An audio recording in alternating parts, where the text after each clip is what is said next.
പിതാവിൻ്റെയും പുത്രൻ്റെയും പരിശുദ്ധാത്മാവിൻ്റെയും നാമത്തിൽ ആമേൻ. പ്രിയപ്പെട്ടവരെ, ഇന്ന് നമുക്ക് പരിശുദ്ധാത്മാവ് നമുക്ക് തന്നിരിക്കുന്ന വചനം മറ്റൊന്നുമല്ല, സഹോദര സ്നേഹത്തെക്കുറിച്ചാണ് പരിശുദ്ധാത്മാവ് പറയുന്നത്. ഈശോ എപ്പോഴും പറയില്ലേ, നിങ്ങൾ പരസ്പരം സ്നേഹിക്കണമെന്ന്. അതാണ് ഏറ്റവും വലിയ കൽപ്പനയെന്ന്. അതാണ് ഏറ്റവും വലിയ കൽപ്പന. തന്നെത്താൻ സ്നേഹിക്കുന്ന പോലെ മറ്റുള്ളവരെ സ്നേഹിക്കുക. അതിലും വലിയൊരു കൽപ്പനയില്ല.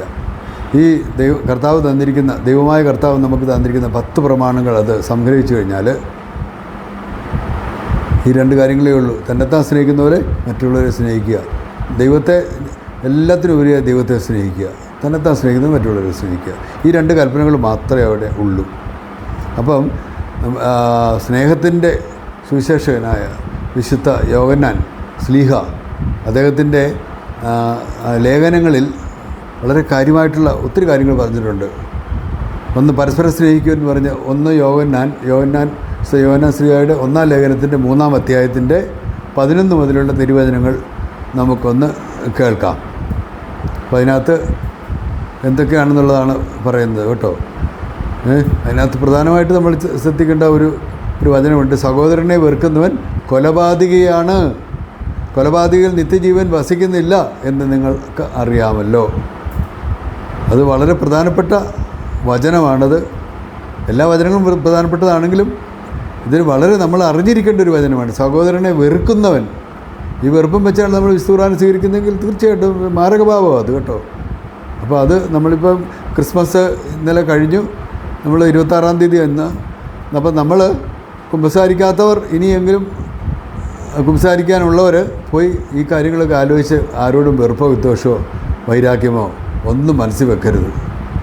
എന്നിട്ട് കുമ്പസാരിച്ചുകൊണ്ടൊന്നും ഒരു കാര്യമില്ല. നമുക്ക് ഈ വചനം ഒന്ന് ശ്രമിച്ചാൽ നല്ലതായിരിക്കും കേട്ടോ. യോഹന്നാൻ ശ്ലീഹയുടെ 1-ാം ലേഖനത്തിൻ്റെ 3-ാം അധ്യായത്തിൽ 11 മുതലുള്ള തിരുവചനങ്ങൾ. ആദ്യം മുതലേ നിങ്ങൾ കേട്ടിരിക്കുന്ന സന്ദേശം ഇതാണ്: നാം പരസ്പരം സ്നേഹിക്കണം. നാം പരസ്പരം സ്നേഹിക്കണം. തിന്മയുടെ സന്തതിയും സഹോദരനെ കൊന്നവനുമായ കായേനെ പോലെ ആകരുത്. കായേൻ ആദത്തിൻ്റെ മകനായിരുന്നല്ലോ. എന്ത് കാരണത്താലാണ് അവൻ സഹോദരനെ കൊന്നത്? തൻ്റെ പ്രവർത്തികൾ ദുഷിച്ചതും തൻ്റെ സഹോദരൻ്റെ പ്രവർത്തികൾ നീതിയുക്തവും ആയിരുന്നു കൊണ്ട് തന്നെ. അപ്പോൾ അവിടെ അസൂയുണ്ടായിരുന്നു, അതുകൊണ്ടാണല്ലോ അതങ്ങനെ സംഭവിച്ചത്. വെറുതെ ഇരുന്ന പാവം ആബേലിനെ കൊന്നില്ലേ. ആബേലിൻ്റെ ബലിയും നമ്മൾ വിശുദ്ധ കുർബാനയിൽ ദിവ്യബലിയിൽ പറയുന്നുണ്ടല്ലോ, ആബേലിൻ്റെ ബലി പോലെ എന്നുള്ളത് പറയുന്നില്ല. അപ്പം ആബേൽ നിഷ്കളങ്കനായ ഒരു നല്ല ദൈവത്തിന് ഇഷ്ടപ്പെട്ട ഒരു മകനായിരുന്നു. എന്നാൽ കായൻ അങ്ങനെയല്ലായിരുന്നു. ഞാനാണോ അവൻ്റെ കാവൽക്കാരനെന്ന് വരെ ചോദിക്കുന്നുണ്ടല്ലേ. ദൈവം ചോദിക്കുന്നില്ലേ, ആബേൽ എവിടെയെന്ന് ചോദിച്ചപ്പം, നിൻ്റെ സഹോദരൻ എവിടെയെന്ന് ചോദിച്ചപ്പം അവൻ്റെ കാവൽക്കാരനാണോ ഞാനെന്നാ ചോദിച്ചത്. തിരിച്ചുള്ള മറുപടി എന്തൊരു അഹങ്കാരം ആയിട്ടുള്ള മറുപടിയായിരുന്നു. എന്നിട്ടും ദൈവം കായേലിനെ സ്നേഹിച്ചില്ലേ. അതാണ്. സഹോദരരെ, ലോകം നിങ്ങളെ ദ്വേഷിക്കുന്നുവെങ്കിൽ നിങ്ങൾ വിസ്മയിക്കേണ്ട. സഹോദരരെ സ്നേഹിക്കുന്നത് കൊണ്ട് നമ്മൾ മരണത്തിൽ നിന്നും ജീവനിലേക്ക് കടന്നിരിക്കുന്നു. കണ്ടോ, അതാണ് ദൈവസ്നേഹം എന്ന് നാം അറിയുന്നു. സ്നേഹിക്കാത്തവനാകട്ടെ മരണത്തിൽ തന്നെ നിലകൊള്ളുന്നു. അതാണ് നമ്മൾ മനസ്സിലാക്കേണ്ട പ്രധാനപ്പെട്ട കാര്യം. സഹോദരനെ വെറുക്കുന്നവൻ കൊലപാതകയാണ്. കണ്ടോ, സഹോദരനെ വെറുക്കുന്നവൻ കൊലപാതകയാണ്. കൊലപാതകയിൽ നിത്യജീവൻ വസിക്കുന്നില്ല എന്ന് നിങ്ങൾക്കറിയാമല്ലോ. ഇത് വളരെ വളരെ പ്രധാനപ്പെട്ട ഒരു വചനമാണ്. 3-ാം അധ്യായത്തിൻ്റെ 5-ാം തിരുവചനമാണ്, 15-ാം തിരുവചനം കേട്ടോ. നമ്മളിപ്പോൾ 11 മുതലാണല്ലോ വായിച്ചു വരുന്നത്. അപ്പം 3:15 അത് ശ്രദ്ധിക്കണം. സഹോദരനെ വെറുക്കുന്നവൻ കൊലപാതകയാണ്. അപ്പോൾ 6-ാം പ്രമാണം അവൻ ലംഘിച്ചു കഴിഞ്ഞു. അവിടെ ഒരു സഹോദരനെ വെറുക്കുമ്പോൾ ദൈവകൽപ്പനയിൽ 6-ാം പ്രമാണമല്ല 5-ാം പ്രമാണം, കൊല്ലരുതെന്നുള്ള പ്രമാണത്തെയാണ്. 6-ാം പ്രമാണം പോട്ടെ, അത് വ്യഭിചാരത്തെക്കുറിച്ചുള്ളതാണ്. 5-ാം പ്രമാണത്തെ നമ്മൾ അത് തന്നെ ചെയ്യുകയാണ്. സഹോദരനെ സ്നേഹിക്കുന്നതുകൊണ്ട് നമ്മൾ മരണത്തിൽ ജീവനിലേക്ക് കടന്നിരിക്കുന്നതെന്ന് നാം അറിയുന്നു. സ്നേഹിക്കാത്തവരുമായിട്ട് മരണത്തിൽ തന്നെ നിലകൊള്ളുന്നു. കണ്ടോ, സഹോദരനെ വെറുക്കുന്നവൻ കൊലപാതകിയാണ്. കൊലപാതകിയിൽ നിത്യജീവൻ വസിക്കുന്നില്ല എന്ന് നിങ്ങൾക്ക് അറിയാമല്ലോ. കൊലപാതകി നിത്യജീവനില്ല, അവൻ നിത്യ നരകാഗ്നിയിൽ പതിക്കും. അതാണല്ലോ തിരുവചനം പറയുന്നത്. ഈ തിരുവചനമൊക്കെ വളരെ സത്യമാണ്. നമ്മളത് മനസ്സിലാക്കി അതനുസരിച്ച് വേണം മുന്നോട്ട് പോകാൻ. ഒരുത്തരോട് വെറുപ്പുണ്ടെങ്കിൽ അവനോട് പോയി ആദ്യം നമ്മൾ രമ്യപ്പെടണം കേട്ടോ. ഫോൺ വിളിച്ചെങ്കിലും അവനോട് കാര്യങ്ങൾ പറഞ്ഞിട്ടേ പോകാവുള്ളൂ.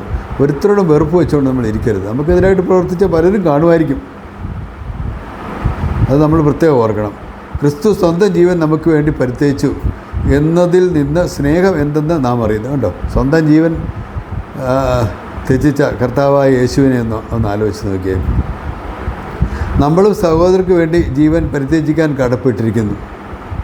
ലൗകിക സമ്പത്തുണ്ടായിരിക്കെ ഒരുവൻ തൻ്റെ സഹോദരനെ സഹായം അർഹിക്കുന്നതിനായി കണ്ടിട്ടും അവനെതിരെ ഹൃദയം അടയ്ക്കുന്നെങ്കിൽ അവനിൽ ദൈവസ്നേഹം എങ്ങനെ കുടികൊള്ളും? കാശൊക്കെ ഇഷ്ടം പോലെ അടുക്കി വെച്ചിട്ടുണ്ട്. പക്ഷേ പാവം ഒരു മനുഷ്യൻ വന്ന് ചോദിച്ചാൽ അതവിടെ ഇരിക്കട്ടെന്ന് വെക്കും, കൊടുക്കുകയില്ല. കടം മേടിച്ച് കൊടുക്കുന്നവർ വരെ ഉണ്ട് കേട്ടോ. ഞാൻ വേണ്ടി പറയാം, കയ്യിൽ കാശില്ലാത്തതുകൊണ്ട് മറ്റുള്ളവർ കടം മേടിച്ച് പിന്നെ ഇവിടെ കൊടുക്കാമെന്ന് പറഞ്ഞുകൊണ്ട് വാങ്ങിച്ച് മറ്റുള്ളവരെ സഹായിക്കുന്ന മനുഷ്യരും ഉണ്ട്. കുഞ്ഞുമക്കളെ, വാക്കിലും സംസാരത്തിലുമല്ല നാം സ്നേഹിക്കേണ്ടത്, പ്രവൃത്തിയിലും സത്യത്തിലുമാണ്. ഉണ്ടോ, യോനാശ്ലീഹായുടെ യോനാശ്ലീഹയിൽ കൂടെ ദൈവവചനം എന്താ പറയുന്നത് നോക്കിയേ. അപ്പോൾ ബാക്കിയോടെ വായിച്ച് കേൾപ്പിക്കാം കേട്ടോ. 19 മുതൽ കുറച്ചുകൂടെ താഴോട്ട് ഞാൻ പോവുകയാണ്. അത് വളരെ ഇമ്പോർട്ടൻ്റ് ആയതുകൊണ്ടാണ് അതുകൂടെ ഞാൻ വായിക്കാൻ ആഗ്രഹിക്കുന്നത്. ഇതുപോലെ നമ്മൾ സത്യത്തിൽ നിന്ന് ഉള്ളവരാണെന്ന് നാം അറിയുന്നു. നമ്മുടെ ഹൃദയം നമ്മെ കുറ്റപ്പെടുത്തുന്ന എങ്കിൽ തന്നെ ദൈവം നമ്മുടെ ഹൃദയത്തെക്കാൾ വലിയവനും എല്ലാം അറിയുന്നവനുമാകയാൽ അവിടുത്തെ സന്നിധിയിൽ നാം സമാധാനം കണ്ടെത്തും. പ്രിയപ്പെട്ടവരെ, ഹൃദയം നമ്മെ കുറ്റപ്പെടുത്തുന്നില്ലെങ്കിൽ ദൈവത്തിൻ്റെ മുമ്പിൽ നമുക്ക് ആത്മധൈര്യമുണ്ട്. നാം ആവശ്യപ്പെടുന്ന എന്തും അവിടുന്ന് നമുക്ക് നൽകുകയും ചെയ്യും. കാരണം നമ്മൾ അവിടുത്തെ കൽപ്പനകൾ അനുസരിക്കുകയും അവിടുത്തേക്ക് പ്രീതിജനകമായത് പ്രവർത്തിക്കുകയും ചെയ്യുന്നു. അവിടുത്തെ പുത്രനായ യേശുവിൻ്റെ നാമത്തിൽ നാം വിശ്വസിക്കുകയും അവൻ നമ്മോട് കൽപ്പിച്ചതുപോലെ നാം പരസ്പരം സ്നേഹിക്കുകയും ചെയ്യണം. ഇത്രേ ഉള്ളൂ. ഇതാണ് ഞാൻ ഉദ്ദേശിക്കുന്ന ഈ വചനപ്രഘോഷണം വഴി അല്ലെങ്കിൽ വചന വിചിന്തനത്തിൽ കൂടി ഞാൻ ഉദ്ദേശിക്കുന്നത് ഇത് മാത്രമേ ഉള്ളൂ. ഇതാണ് അവൻ്റെ കൽപ്പന. അവൻ്റെ കൽപ്പനകൾ അനുസരിക്കുന്ന ഏവനും അവനിൽ വസിക്കുന്നു. അതാണ് അതിൻ്റെ പ്രത്യേകത. അവൻ കൽപ്പനകൾ പാലിക്കുന്നവനിലും കണ്ടോ, അവൻ്റെ കൽപ്പനകൾ അനുസരിക്കുന്നവൻ ഏവനും അവനിൽ വസിക്കുന്നു. അവൻ കൽപ്പനകൾ പാലിക്കുന്നവനിലും യേശു വസിക്കും. അവൻ നമുക്ക് നൽകിയിരിക്കുന്ന ആത്മാവ് മൂലം അവൻ നമ്മിൽ വസിക്കുന്നെന്ന് നാം അറിയുകയും ചെയ്യുന്നു. കണ്ടോ, ഇതാണ് വിശുദ്ധ യോഹന്നാൻസ്ലീഹായുടെ എന്തുമാത്രം കൃത്യമായിട്ടാണ് ദൈവം പറഞ്ഞിരിക്കുന്നത്, ദൈവവചനത്തെ പറഞ്ഞിരിക്കുന്നത്. അപ്പം നമ്മൾ ചിന്തിക്കേണ്ടത്, നമ്മൾ ഒരാളോട് വെറുപ്പ് കൊണ്ടിരുന്ന് കഴിഞ്ഞുകൊണ്ട് എൻ്റെ ജീവിതത്തിൽ എന്നെ ഒത്തിരിയധികം ബുദ്ധിമുട്ടിച്ചിട്ടുള്ള മനുഷ്യരുണ്ട് കേട്ടോ. ആരാണ് എന്നാണെന്ന് ഞാൻ പറയുകയില്ല, പക്ഷേ ഒത്തിരിയധികം ഞാൻ കഷ്ടപ്പെട്ടിട്ടുണ്ട്. എൻ്റെ ജീവിതത്തിൽ പലരിൽ നിന്നും ബുദ്ധിമുട്ടുണ്ടായിട്ടുണ്ട്. പക്ഷേ ഞാൻ അവരോടെല്ലാം ക്ഷമിച്ചു, പൂർണ്ണമായിട്ട് ഞാൻ അവരോട് ക്ഷമിച്ചു. അതിനുള്ള കൃപയെ ദൈവം തന്നതുകൊണ്ട് ക്ഷമിക്കാൻ പറ്റി. എന്നാൽ ആ വെറുപ്പം കൊണ്ട് ഞാൻ നടന്നിരുന്നെങ്കിൽ ഞാൻ ദൈവകൽപ്പന പാലിക്കുന്നില്ലല്ലോ. സഹോദരനെ വെറുക്കുകയല്ലേ, എന്തായാലും കൊലപാതകയല്ലേ ഞാൻ. അങ്ങനെ ഒരിക്കലും വരാൻ പാടില്ല. അതാണ് കർത്താവ് ഉദ്ദേശിക്കുന്നത്. പിന്നെ എന്തെങ്കിലും നമുക്ക് ആരുടെയും വെറുപ്പോ അല്ലെങ്കിൽ അയാളെ ഒന്ന് വിളിച്ച് അയാളോട് സംസാരിക്കുക കേട്ടോ. അയാളെ കർത്താവിൻ്റെ തിരുസന്നിധിയിലേക്ക് സമർപ്പിച്ചിട്ട് അയാളെ വിളിച്ച് മാതാവിനോടൊക്കെ പ്രാർത്ഥിച്ച് മുന്നോട്ട് വരിക. അപ്പം പരിശുദ്ധ അമ്മ നമ്മളെ സഹായിക്കുക ആ കാര്യത്തിൽ. കാരണം ഏറ്റവും വലിയ പ്രധാനപ്പെട്ട പാപം എന്നാന്ന് ചോദിച്ചു കഴിഞ്ഞാൽ സഹോദരനെ വെറുക്കുന്നതാണ്. വെറുപ്പ് തിന്മയാണ് അത് കേട്ടോ, പിശാചാണ്. അതുകൊണ്ട് ഒരിക്കലും നമ്മുടെ സഹോദരങ്ങളെ ഒരിക്കലും വെറുക്കരുത്. എന്തെങ്കിലും ഉണ്ടെങ്കിൽ നമ്മൾ അവരുമായിട്ട് രമ്യപ്പെടണം കേട്ടോ. നീ ബലിയർപ്പിക്കാൻ പോകുമ്പോൾ പറയുന്നില്ല, ഒരു വചനം പറയുന്നുണ്ടല്ലോ, ബലിയർപ്പിക്കാൻ പോകുമ്പോൾ നിൻ്റെ സഹോദരന് എന്നോട് എന്തെങ്കിലും വിഷമമുണ്ടെന്ന് കണ്ടാൽ ആ ബലിവസ്തു അവിടെ വെച്ചിട്ട് സഹോദരനുമായി പോയി ആദ്യം രമ്യപ്പെട്ടിട്ട് ബലി അർപ്പിച്ചാൽ മതി. കർത്താവ് പറയുന്നുണ്ട്. അപ്പം വചനം പറയുന്നുണ്ട്. അപ്പോൾ അത് നമ്മൾ മനസ്സിലാക്കി നമ്മൾ മുന്നോട്ട് പോയാൽ ഒത്തിരി നല്ലതാണ്. അതുകൊണ്ട് ഒരു കാര്യം മനസ്സിലാക്കിക്കൊള്ളുക കേട്ടോ. ഞാൻ ആ വചനം ഒന്നുകൂടെ റിപ്പീറ്റ് ചെയ്യുകയാണേ. സഹോദരനെ വെറുക്കുന്നവൻ കൊലപാതകയാണ്, കൊലപാതകയിൽ നിത്യജീവൻ വസിക്കുന്നില്ല എന്ന് നിങ്ങൾക്കറിയാമല്ലോ.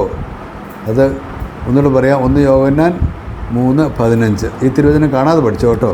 അപ്പോൾ നമ്മളത് എന്തെങ്കിലും നമുക്കൊരാളുടെ ഒരു വെറുപ്പുണ്ടെങ്കിൽ നമുക്ക് ഉടനെ തന്നെ ഈ വചനം നമ്മളെ ഓർപ്പിക്കും. അത് അങ്ങനെ നമ്മൾ ആരോടും വെറുപ്പിൽ ജീവിക്കുക. വെറുപ്പ് കൊണ്ട് പിന്നെ വേറെ പല കുഴപ്പങ്ങളുണ്ട്, പല രോഗങ്ങൾ അതുവഴി നമുക്കുണ്ടാകും. ഡോക്ടർമാർ തന്നെ പറഞ്ഞിരിക്കുന്ന കാര്യങ്ങൾ, സയൻസ് പറയുന്ന കാര്യങ്ങളാണ് അത് കേട്ടോ, മെഡിക്കൽ സയൻസ്. അതുകൊണ്ട് ആരോടും നമ്മൾ വെറുപ്പ് വെച്ചുകൊണ്ടിരിക്കേണ്ട. ആ വെറുപ്പ് കൊണ്ട് പല രോഗങ്ങളും നമ്മളിലുണ്ടാവും. ആസ്മ ഒക്കെ പോലെയുള്ള രോഗങ്ങൾ. മനസ്സിലായോ? അപ്പോൾ നമ്മൾ ആപ്പാടെ ആ ദൈവത്തോട് അകന്നു പോവുക ചെയ്യുന്നത്. കാരണം നമ്മൾ പാവാവസ്ഥയിലല്ലേ ജീവിക്കുന്നത്. അപ്പോൾ പെട്ടെന്ന് നമ്മളങ്ങ് മരിച്ചു പോവുകയാണെങ്കിൽ എന്ത് ചെയ്യും? ആ അവസ്ഥയിൽ നമ്മുടെ ആത്മാവ് എന്നേക്കുമായിട്ട് നഷ്ടപ്പെട്ടു പോകും കേട്ടോ. അത് നമ്മൾ ചിന്തിക്കണം കേട്ടോ. നമുക്ക് നമ്മുടെ ആത്മാവാണ് ഏറ്റവും പ്രധാനപ്പെട്ടത്. നിത്യജീവനിലേക്ക് കിടക്കുക എന്നുള്ളത് നമ്മുടെ ലക്ഷ്യം. ഇതൊക്കെ മനസ്സിൽ വെച്ച് ധ്യാനിച്ചുകൊണ്ട് പ്രാർത്ഥിക്കുക കേട്ടോ. എല്ലാവരും ദൈവത്തെ മഹത്വപ്പെടുത്താം. നമുക്ക് ദൈവത്തെ മഹത്വപ്പെടുത്തിക്കൊണ്ട് ദൈവത്തെ സ്തുതിച്ച് ആരാധിച്ച് മഹത്വപ്പെടുത്തി ദൈവത്തിന് നന്ദി പറയാം.